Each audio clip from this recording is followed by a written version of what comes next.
Assalamualaikum warahmatullahi wabarakatuh. A'udzubillahi minasyaitonirrajim. Bismillahirrahmanirrahim.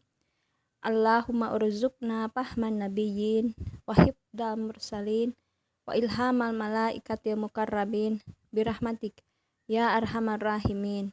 Ya Allah, kurniakanlah kami kekuatan daya pikir seperti daya pikir para nabi, daya ingat seperti daya ingat para rasul, yaitu ketangkasan berpikir dan bergerak seperti dimensi malaikat yang terus mikat diri dengan ilmu Allah menurut rancangan dan kepastian ilmu Anda, wahai Sang Maha Pembina kehidupan saling kasih sayang. Para sahabat sekalian, berjumpa kembali dengan kami di channel Pandai Tirakat, yang mana untuk kesempatan kali ini pada uraian tirakat yang ke-375 kita akan membahas Quran surat 4 ayat 133. In yasha yudhibkum ayyuhan nas wa ya'ti bi akharin wa kanallahu ala zalika qadira. Sama seperti biasa, sebelum kita mengurai ke uraian tirakat pada ayat ini, kita akan mengklasifikasikan terlebih dahulu setiap bentuk kata yang ada pada ayat ini. Kita lihat bentuk kata yang pertama, ini adalah bentuk kata in. In ini L, lain-lain bentuk kata yaitu untuk huruf syarat, dimana fungsi untuk huruf syarat ini yang in, ya, bentuk kata in ini mensukunkan dua kata kerja lagi atau lebih. Selanjutnya bentuk kata yasha. Nah, ini adalah kata kerja, lambangnya K. Kita lihat usut dari aspek-aspeknya. Yasha ini adalah kata kerja lagi dari jenis hurufnya, itu adalah buduk berendeng, itu dari sa'a yasha'u syai'an masyiatan. Buduk tengah iya, ya, yang artinya menghendaki atau menginginkan. Kemudian dilihat dari perubahan harkat akhir, yasha ini dalam keadaan sukun karena tadi fungsi dari huruf syarat in. Jadi yang asalnya yasha'u kemudian ditempeli huruf syarat in menjadi sukun hamzahnya, itu jadi yasha.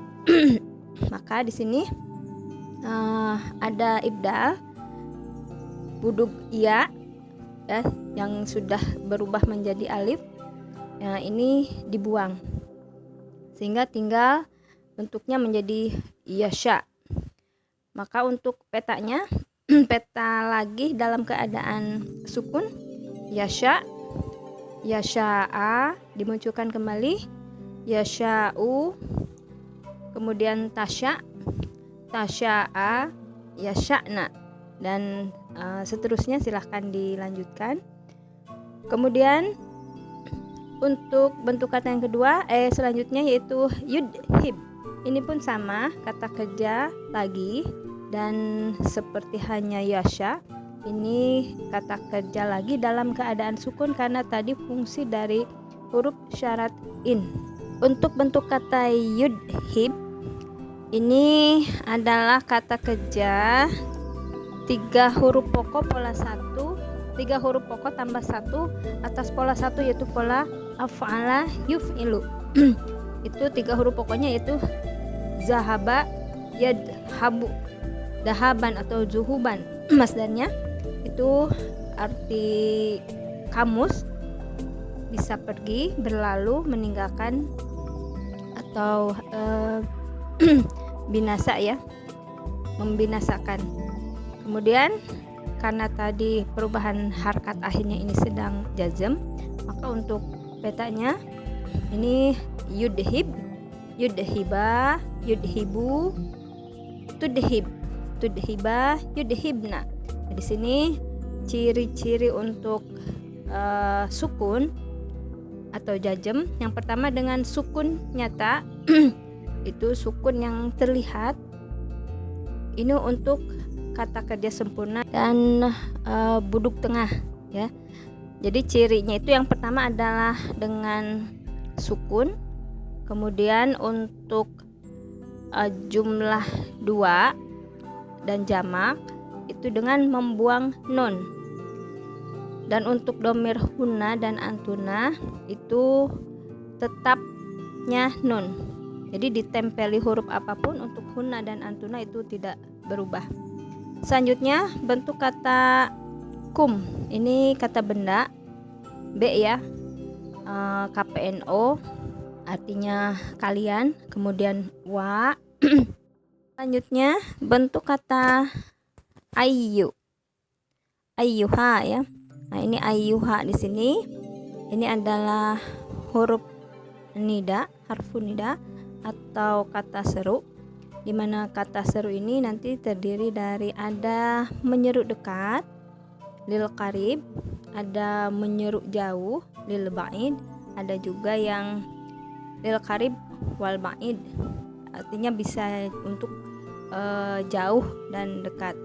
Untuk ayyuha, ayu, nah ini adalah kata seru atau menyeru dekat.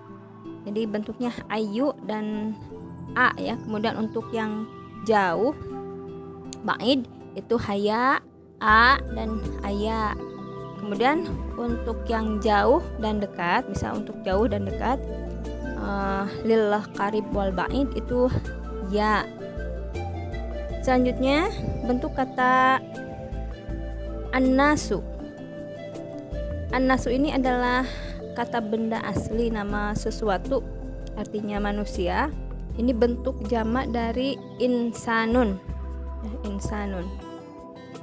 Kemudian an-nasu di sini kedudukannya bengkok. Jadi setelah bentuk kata benda yang jatuh setelah kata seru, jika dia bentuknya tunggal, maka harkatnya harus bengkok. Tetapi jika bentuknya adalah kata majemuk, maka ini kedudukannya harus nasab. Dan di sini an-nasu ini tunggal, maka dia harakatnya itu adalah damah.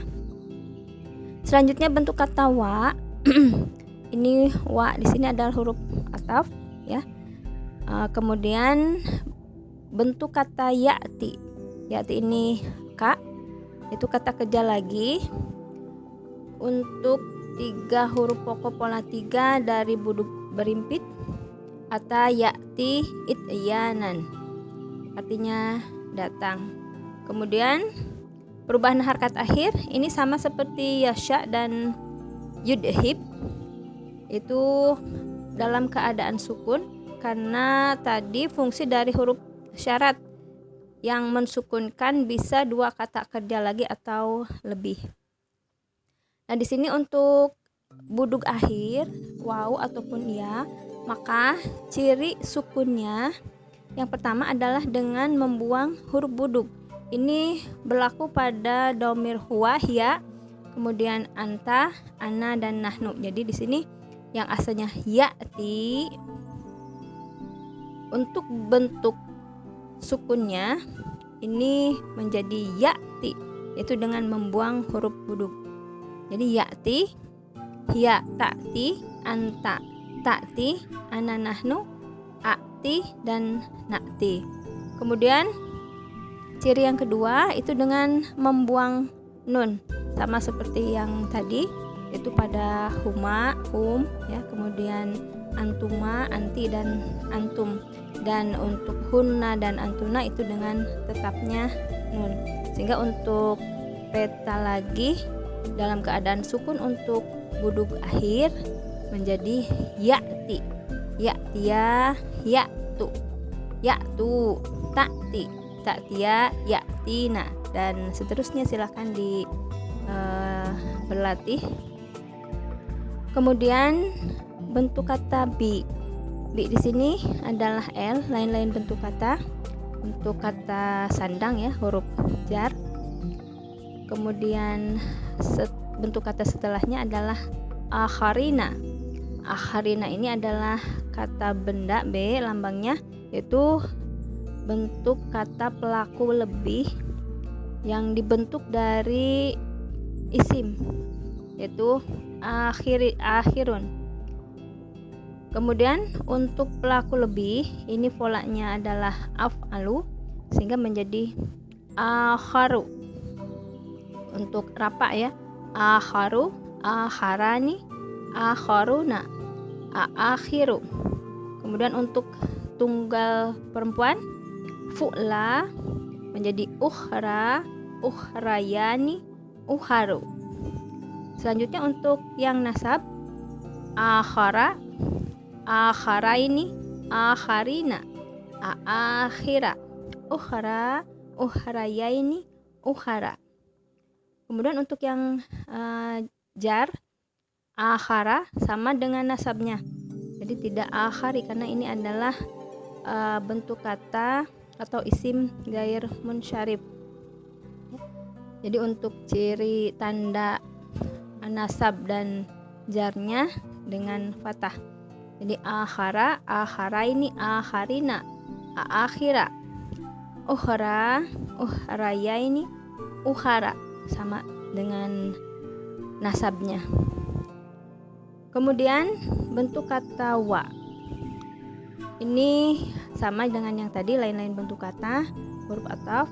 Kemudian kana ini ka, lambangnya kata kerja telah dari 3 huruf pokok pola 2 untuk buduk tengah waw, yang mana fungsi dari kana ini adalah tarfa'ul isma wa tansibul khabar, yaitu mendamahkan pokok dan menfathahkan keterangan. Selanjutnya bentuk kata Allahu. Allahu ini kata benda asli untuk personal name, golongan laki-laki. Kemudian harkat akhirnya itu dhammah karena dia menjadi pokok dari kalimat kana. Selanjutnya adalah ala, ini lain-lain bentuk kata, huruf jar. Zalika ini adalah isim isyarat, lil ba'id itu kata tunjuk jauh ya. Kata tunjuk jauh untuk golongan laki-laki tunggal. Jadi zalika, zalikumah, zalikum, tilka, tilkumah, tilkum. Dan yang terakhir ini adalah bentuk kata kadiran. Kadiran ini B, yaitu kata benda jadian. Bentuk kata pelaku bisa sangat atau maha musabahah mubalagah, itu atas pola fa'ilun yang dibentuk dari kata kerja kadara yakdiru, atau bisa juga yakduru ya, bisa pola 2 dan 3. Kadara yakdiru kudratan makdiratan, yang artinya menentukan atau memastikan atau juga berkuasa ya. Kemudian untuk perubahan harkat akhir, kadiran ini dalam keadaan fathah ini karena menjadi keterangan kalimat kana. Nah, itulah klasifikasi dari setiap ayat, setiap bentuk kata dari ayat ini. Selanjutnya kita coba untuk mengurai kedudukan kata di dalam kalimatnya. In yasha yudhibkum ayyuhan nas wa ya'ti bi akharin wa kana Allahu 'ala zalika qadira. Nah, kita bagi ayat ini ke dalam beberapa anak kalimat ya. Yang pertama di sini ada in yasha, kemudian yudhibkum. Selanjutnya untuk ayyuhan nas, nah ini bisa dipindahkan ke awal kalimat sehingga menjadi ayyuhan nas in yasha yudhibkum wa ya'ti bi akharin wa kana Allahu 'ala zalika qadira. Jadi anak kalimat yang pertama tadi in yasha, kemudian yang kedua yudhibkum, kemudian anak kalimat yang ketiga wa ya'ti bi akharin, Dan anak kalimat yang keempat adalah wa kanallahu ala zalika qadira. Kita lihat anak kalimat yang pertama, in yasha. Nah, pada kata kerja yasha di situ ada domir huwa. Huwa ini menjadi subjek dan yasha menjadi predikat atau keterangan kerja. Huwa subjek, kedudukan dalam kalimat dia menjadi pokok kalimat, dan yasha menjadi keterangan kalimat. Nah, ini menjadi pokok kalimat syarat. Selanjutnya anak kalimat yang kedua, yudhibkum.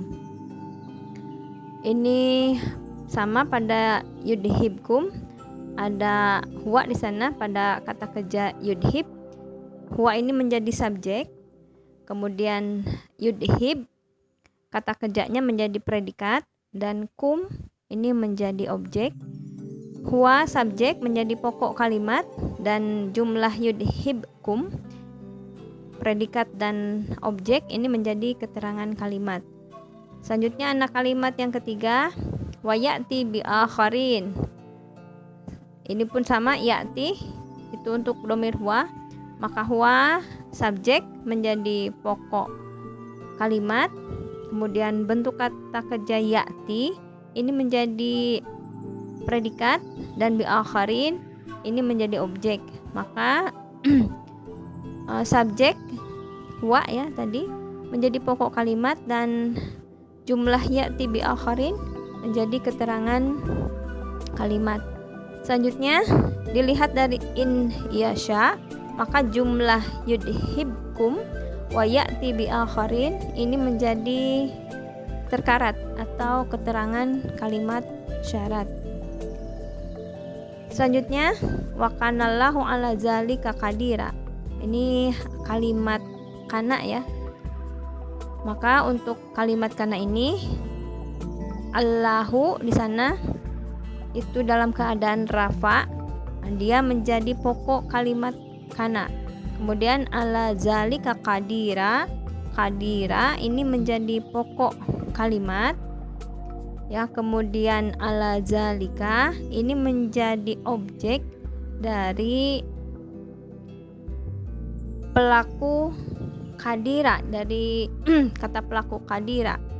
Nah ya, jadi qadira pokok kalimat, ala zalika menjadi keterangan kalimat. Maka jumlah qadira ala zalika ya, qadiran ala zalika atau ala zalika qadira ini menjadi keterangan kalimat kana. Yang tadi pokok kalimatnya adalah Allahu.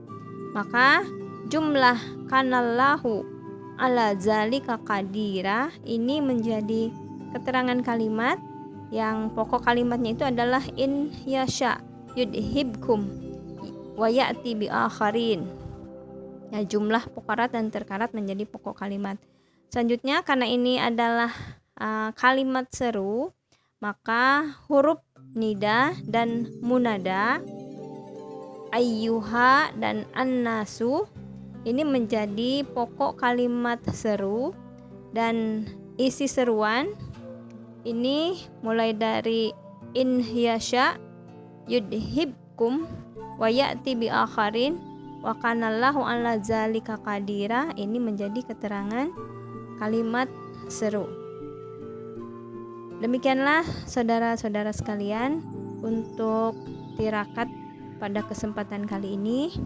Alhamdulillahillazi lahu ma fis samawati wa ma fil ardh walahul hamdu fil akhirah wa huwal hakimul habir. Wassalamualaikum warahmatullahi wabarakatuh.